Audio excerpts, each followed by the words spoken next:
Hey, good to see y'all fellas once again, man. We got a lot of topics to talk about with the hot teams trending in the league. We got the Phillies on a roll. Might be back here. Rays staying on fire.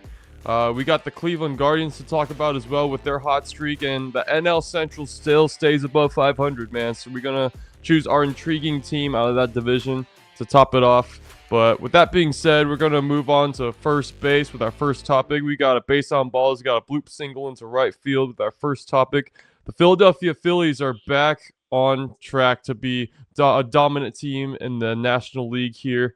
Guys, what has been this driving force for the Phillies so far? And do you believe them as a serious World Series contender again?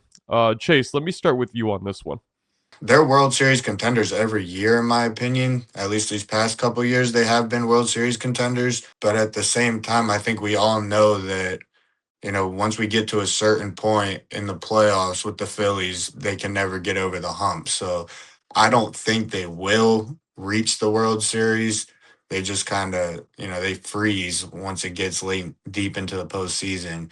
But I mean, yeah, they're obviously contenders. So yeah, they're contenders. Fair enough. Yeah, I can't, especially when they get hot in those past seasons where they have gotten hot the right times in playoffs. Can't count them out, especially with the red hot Braves team in their same division. So good take on that, Chase. Mason, what says you? Do you see them as a World Series contender again? Yeah, the Phillies are a weird one because it feels like for the Phillies, it's just make it to the dance and then kind of just figure it out from there. And I think the NL East is already accounted for, barring a serious explosion from the Braves. 4 games back out of the wild card, and there's 3 teams in between them for the last spot. They're 16-7 under interim manager Don Mattingly. I think the big thing for the Phillies is that they've been kind of getting carried by Kyle Schwarber a little bit. 20 homers, 960 OPS. But I mean, even guys like Bryce Harper. Bryce Harper's doing his thing. Brandon Marsh has kind of been like a catalyst, which it kind of I didn't really know until I started pulling the stats. Who Brandon Marsh is batting 325 right now with an 812 OPS. But those are the only 3 bats in their lineup with an above average OPS. I mean, you got to imagine guys like Trey Turner are going to figure it out. Christopher Sanchez is a dog. 1.62 ERA over MLB leading 72 and a third innings pitched. 3.7 B WAR in May is nuts. And Zach Wheeler is doing Zach Wheeler things. But outside of that, the rotation's kind of lackluster. And I mean, you got to imagine their offense is going to like really start clicking at some point. I think the Phillies are in a decent spot to make a good run. The Phillies kind of just got to survive, and then they'll once the team clicks and they go 20-6 like they do in every August or something like that, they'll be right back where they're supposed to be. Yeah, I could see that, and being 10 games back from catching up, trying to catch up with the Braves, that's going to be tricky to kind of maintain the rest of the season, especially after the All Star break. But did I see that Christopher Sanchez has like 37 and like 2/3 scoreless innings in a row or something like that? Crazy like that? I Or is know that he just threw a complete game and then he went 8 shutout, but I don't know about the scoreless inning streak. But okay? Because like that is, if that's true, that's ridiculous. Because he's he's a dog, and he's yeah, been very good for my fantasy team. I can imagine. Shit. Yeah, I think it's safe to say he's definitely at the top of the Cy Young talks right now in the NL pitching prospects here. But yeah, I definitely see the Phillies being a real World Series contender again if they keep this up.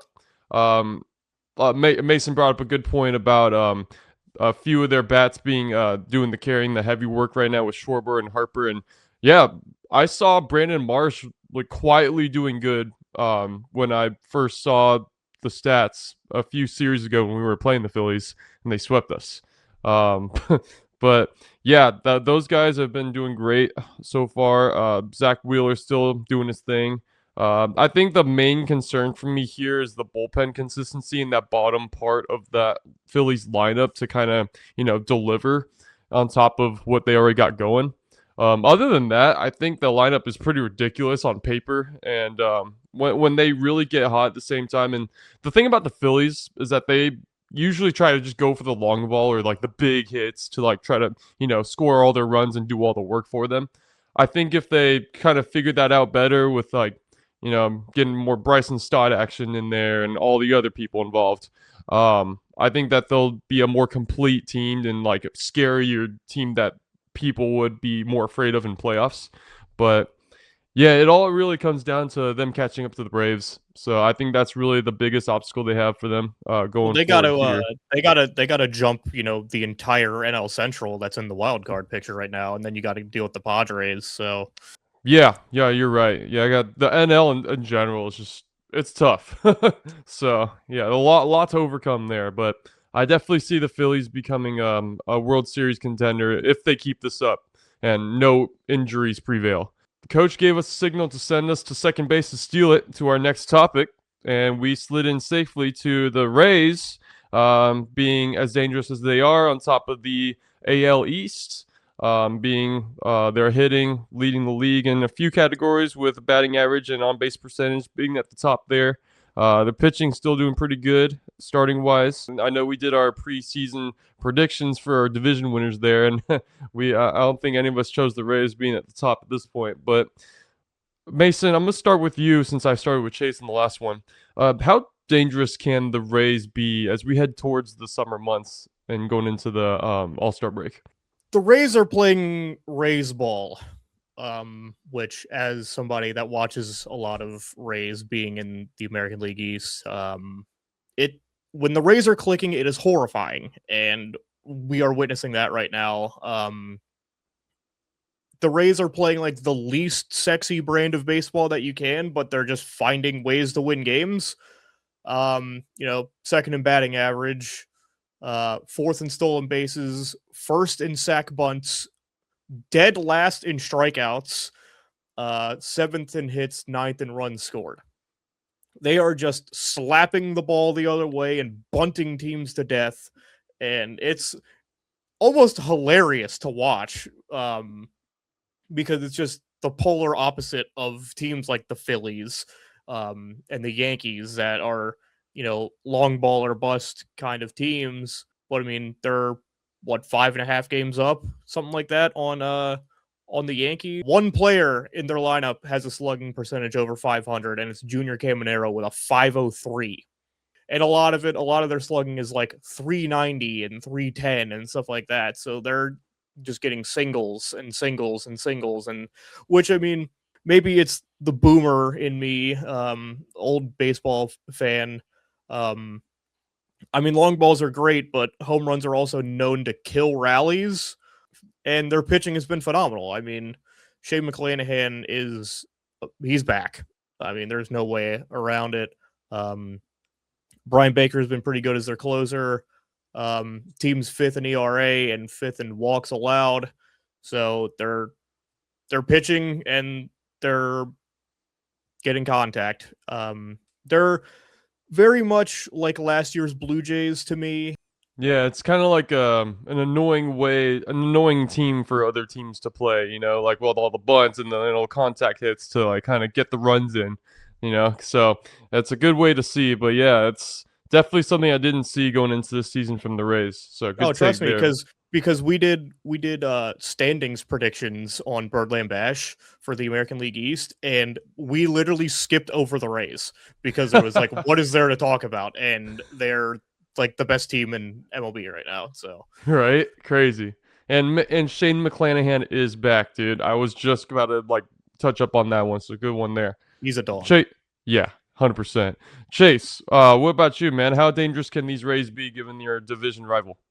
To me, the Rays are playing, like Mason said, just the game of baseball without the long ball, which is something honestly that I don't see that much from teams because a lot of teams do rely on the long ball. The Orioles, I've always wanted them to stop with the long ball, like just put the ball in play, the runs will come. But we're one of those teams that rely on that home run ball too. Tampa Bay though, with the stolen bases, I mean they're getting on base number one, and as soon as they're getting on base, they're taking the extra 90 feet.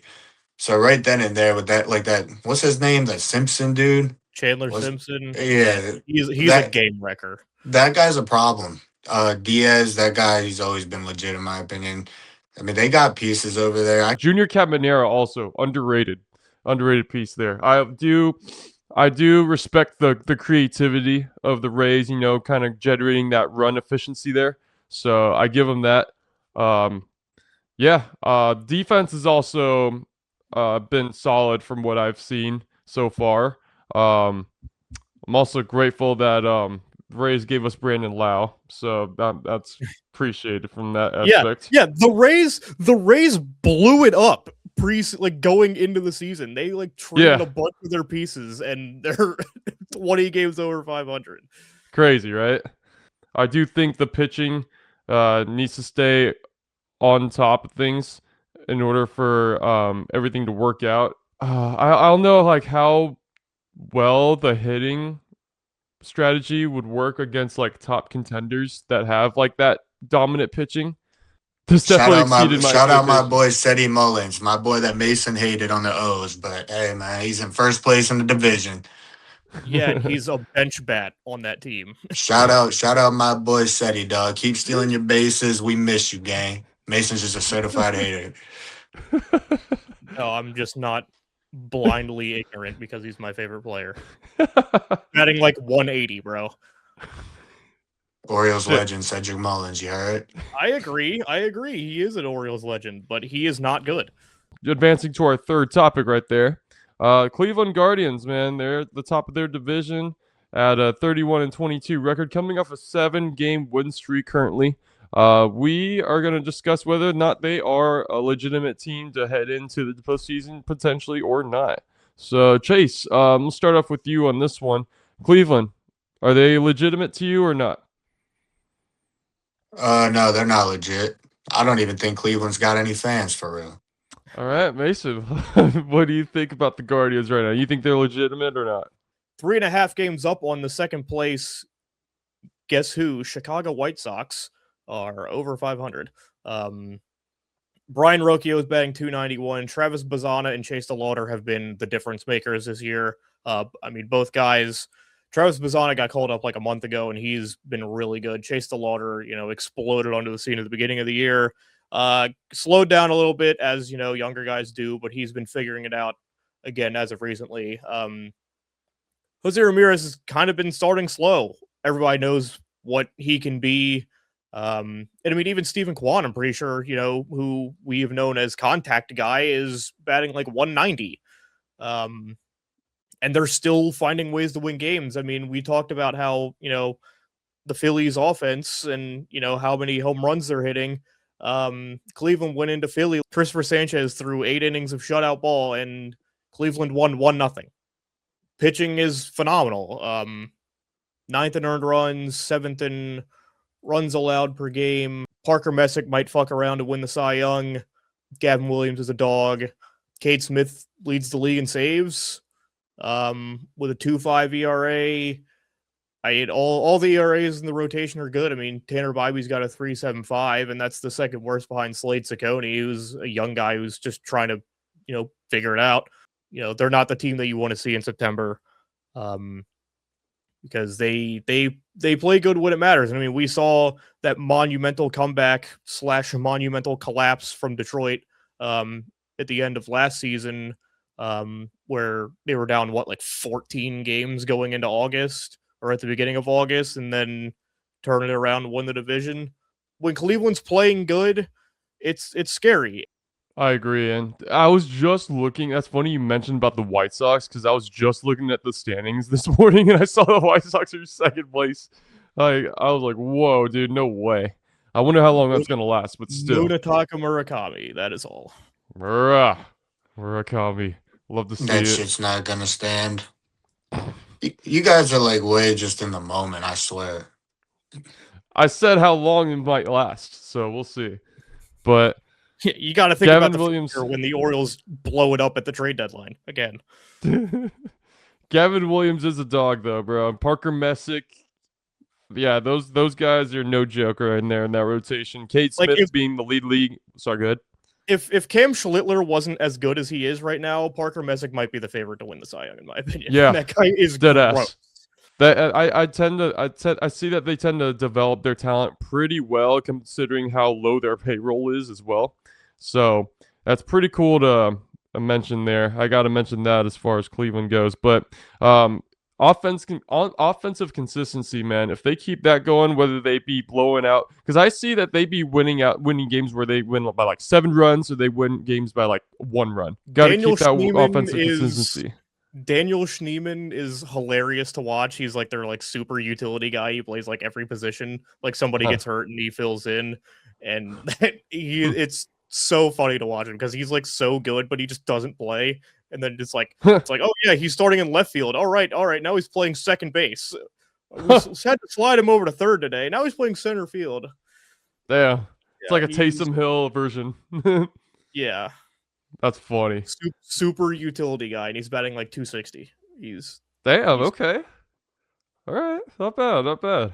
Before we get into our next topic, guys, I had a quick little fun question. I'm not sure if I asked you guys this before, but this is always one I've always had in my head and mind as far as like baseball fans to ask them. What would you guys rather win between a Gold Glove and a Silver Slugger? Me personally, a Gold Glove, Okay. and that's just um because I value defense more than I value bats. Okay. I think this is going to be weird. Personally, I think I'd rather win a Silver Slugger. If I was assembling a team, I think a team of 9 Gold Glovers would be a team of 9 Silver Sluggers. Huh. So you think that the defense would translate to the really good hitting as well? I think it would just translate to less runs allowed and less like weird things happening in the field. But with that being said, we're gonna slide into home on the sacrifice fly to our last topic here. Um, the NL Central, man, still packed with all those teams over 500 right now. But there's a lot of intriguing teams there that have caught a lot of people's attention in the league over these past few weeks. So, fellas, what team out of that division in the NL Central is the most intriguing to you at this point? Mason, let's start with you. The team that I'm like, I don't really know what's going to happen with them is the Chicago Cubs. They went on a 10-game losing streak, and then since that, they went 2-10. They are very hot and cold, but they have been dealing with so many injuries, especially to the pitching. I mean, Cade Horton, Shelby Miller, and Porter Hodge are all in the 60-day IL. Justin Steele had another setback. He was on the 60-day after basically missing the last like 2 or 3 years. He cannot stay healthy. Matthew Boyd tore his meniscus, who was supposed to be, one of their guys. He was really good for them last year and is supposed to be a guy. I don't know if you guys heard about that, how Matthew Boyd got hurt. He went to sit on his floor to play with his kid and tore his meniscus. How that happens, I don't know, but he's out until Wow. late June. Shota Imanaga is the only guy in the rotation with an ERA plus over 100, which means that he's above league average. That being said, their bullpen is nails. Never thought I would say Hobie Milner's name in a nails category, but here we are. Hobie Milner, Ben Brown, Jacob Webb, Orioles legend. Daniel Palencia has been very good. Going back to last year, the offense is like slightly above average. Even guys like PCA are struggling. And I mean, Dansby Swanson was never an offensive guy, but I feel like outside of like Nico Horner, their offense hasn't really been that great, and they don't really play in a very hitter-friendly stadium anyway. Wrigley is hard to hit at, but their defense is incredible. So, I mean, who knows? I can't figure out what's going to happen with them because I feel like they're supposed to be good. This team is good on paper, but it's just not clicking. I mean, especially you go out and you get Alex Bregman to push you over the edge, and it's not working. If the Cubs can get healthy, that team is going to be really good, but I don't know. I'm worried about the Cubs. I will say they started off May with that 10 games winning streak with all those injuries that they're dealing with as well, and not a full, complete, healthy rotation either. So I'll give them that. But yeah, it's the inconsistency there that kind of puts me at a standstill where it's like, do I see this team going forward in the playoffs? Not sure yet, but that definitely one to keep an eye on for sure. Chase, what team in the NL Central has got you more intrigued? Well, I was going to answer with the Cubs as well, and I was also going to go based off of the injuries. And if they come back, I do think that team, I agree with Mason, will be, the top dogs in that division. But I'll go with, since he took the Cubs, I'll go with, honestly, the team that I'm most intrigued with in there is how how the Cardinals have been playing baseball. I don't remember exactly where I put them at the beginning of the year as just a prediction, but I will say that this is another team like Tampa Bay right now that, I didn't have them in second place in this division. I'm be real, I didn't. Jordan Walker has finally figured it out. He has been the guy that everyone was saying he was supposed to be for the last like 3 or 4 years. Yep. Also, Alec Burleson is batting .290. Yeah. Just now seeing that. Yeah. That guy's a dog, Yeah. apparently. He's in third for them. So, like, yeah. And I mean, they called up JJ Weatherholt to start the year, or he made the opening day Weatherman. roster or something like that. Yeah. Yep. The Weatherman looking pretty good. Shout out Ramon Urias, Orioles legend. Yes. We I know that we just got off a series with the Cardinals right now, and they swept us in the series before that. But yeah, always intriguing team to play. I didn't expect them to be as good as they are this year, because there were a lot of pieces I wasn't so sure of that they had on their team. Their defense is pretty good too. They always, as far as what I've seen, they've done some pretty good things in the defense there that kept them key. But yeah, I think that the most intriguing team, and I'll just go based off of our guesses here. Most intriguing team for me right now is still the Brewers, just because I feel like not a lot of people talk about the Brewers, I feel like, and they still like find ways to win games, like they quietly do good still. But like Mizorowski is a dog, first of all. I think Wilson Contreras, still doing his thing.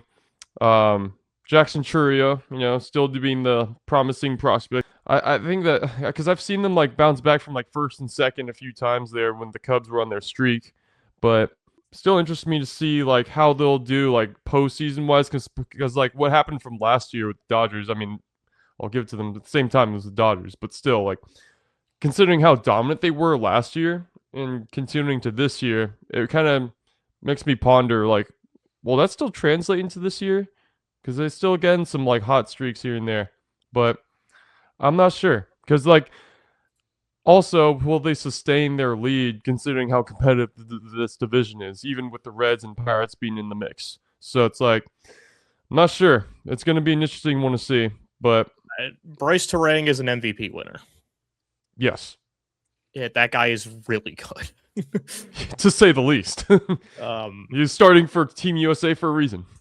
If Christian Yelich can stay healthy, this team will be really good. Yep, Yelly. You got to have Yelly in there for sure. Yeah, I get the notifications when players' health updates change on my fantasy team, and I swear to God, it's been every day. It's the healthy today, the healthy today, the healthy today, 15-day IL, 10-day IL. It's like, bro, like, come on. Damn it, dude. Crazy work. But yeah, man, I still I'm still keeping my eye on those other teams that you guys named as well. I think those are probably the more popular votes as far as this topic goes. Cubs are probably going to be a sneaky team to watch out for come postseason, especially, and the Cardinals as well, considering how hot they've been lately. But yeah, that concludes. Nothing to say about your Pirates. Fellas, we need to go on a win streak. Like, it's too many win-loss. And Bubba Chandler, you need to get your shit together, buddy. Get your control at least on check. With that being said, fellas, that wraps up the rest of our episode for the Bases Loaded here on Stacey on Sports. If you guys have anything further to say on your O's or anything else to conclude, I'm gonna keep my mouth shut. I think we're Birdland Bash episode will be coming up relatively soon. All right. Chase, any further remarks? We will probably rip this team to shreds, but yeah, I've got nothing to say about it either. I don't know. I'm not happy. I'm not a happy camper so far. Yeah, well, hopefully that changes soon, fellas. So, that being said, I'm your host, Noah, with Chase and Mason joining in as always with your baseball fanatics. Tune in to our next episode of Bases Loaded on Stacey Owns Sports on Instagram, and one word, Stacey Owns Sports. We're going to keep you updated with our next episodes and clips as far as the content goes.